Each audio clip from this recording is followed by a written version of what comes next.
Mysteries.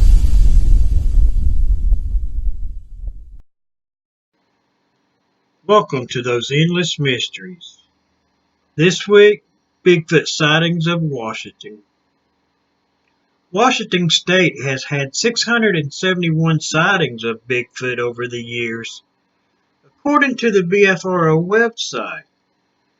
So Washington State is very squatchy with the mountain ranges and the vastness of the forest. A large bipedal could definitely be hiding here. So what you say we just get right into it then? The first thing I want to talk about is a news article from May 10th, 2019 that came from CBS Sacramento. It's a small article, but it will give you a better sense of the number of sightings Washington has had over the years.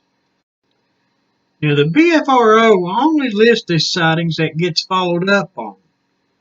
So their number of 671 is way low.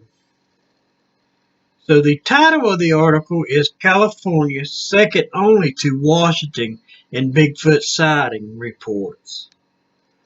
Now, I'm not going to read the whole article, just a few good points. According to the Travel Channel, of the more than 23,000 sightings of Bigfoot in the country, there were 1,697 sightings in California. Washington is the only state with more Bigfoot sightings than California, with 2,032. Humboldt County had the most listings with 42 since the 1950s. So wow, that's a lot of sightings since 1950. 2,032. So I guess what? That's like 30 plus sightings a year since 1950?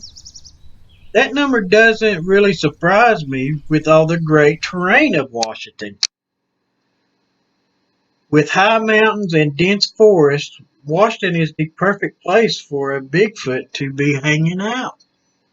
So what you say we jump on over to the BFRO site and go over some of these sightings and follow-up reports.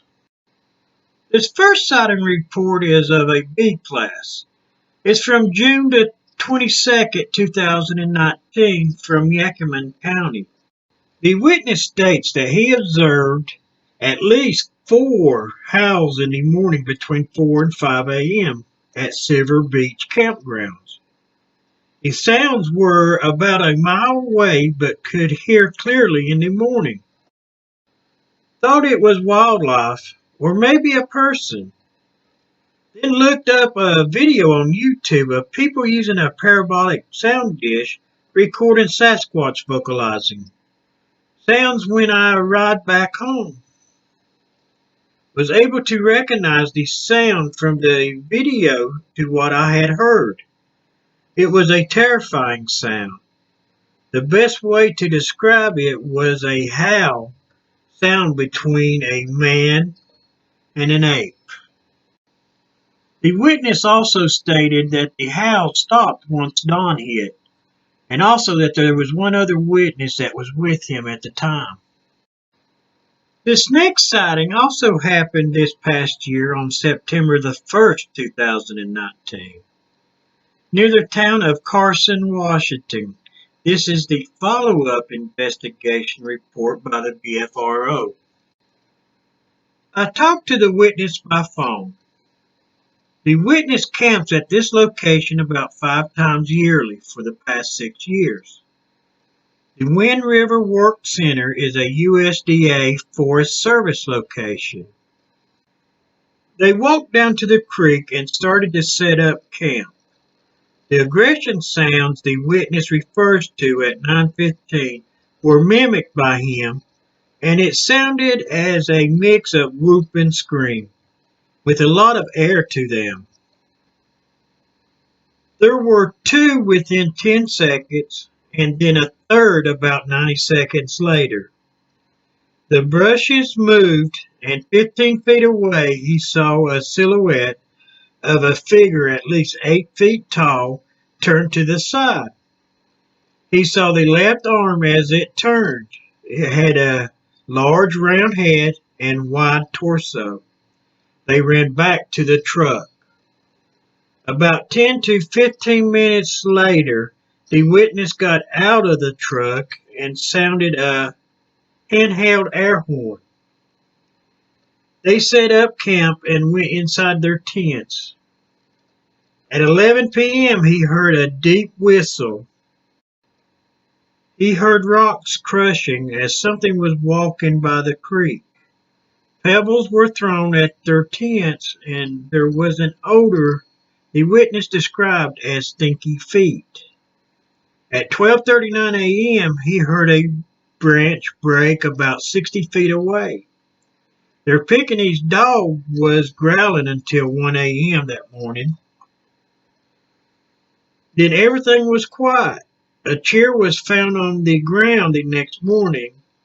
No tracks were found due to the rocky ground. The witness said he will not go there again. All the campers were very upset. The witness did want to file a report and talk to a BFRO investigator. The others did not want to talk. So what do you think of this sighting? Drop me a comment down below and let me know what you think. And hit that subscribe button and the notification button to keep up with all our latest videos. Now this next sighting comes out of Stevens County from May of 2016.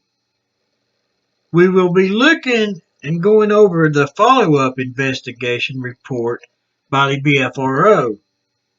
The witness stated she is a former firefighter and she went out around 10 o'clock at night with her family to look for hot spots, smoldering areas, after a wildfire. They parked the car on the edge of the road. She was 4 feet off the road to kick dirt on the hot spot. Her daughter's dog was out with them and barked and growled at first. They heard grunts and a clicking, clucking mouth sound.